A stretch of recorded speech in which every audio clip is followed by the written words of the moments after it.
Maganda po yung mga limited time offer ngayon ni G-Loan. Ano po mga kaibigan, kitang-kita mo, sinasabi niya na dito na weekly po ang kanilang assessment. No? Kapag nag-offer po sila sa inyo, nagbibigay din sila ng time frame na 5 days. Ibig sabihin, 5 days lamang po from the day that you receive your limited time offer, kailangan mo siyang i-avail. Dahil kung hindi, kailangan na naman natin ng weekly reassessment. Pero kung talaga namang maganda ang iyong G-score at maganda ang iyong standing sa GCash, every week mag-o-offer po yan. Based on my experience, nung unang offer, hindi ko in-avail. Nung pangalawang offer, hindi ko na naman in-avail. At nung pangatlong offer, nag-avail na ako ng increase limit offer. So mga kaibigan, ito po yung isang example na text na matatanggap ninyo galing sa G-Loan na limited time offer. Ibig sabihin may offer sa iyo si G-Loan,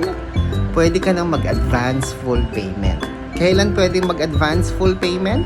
Kapag meron na kayong offer na na-receive tulad po nito.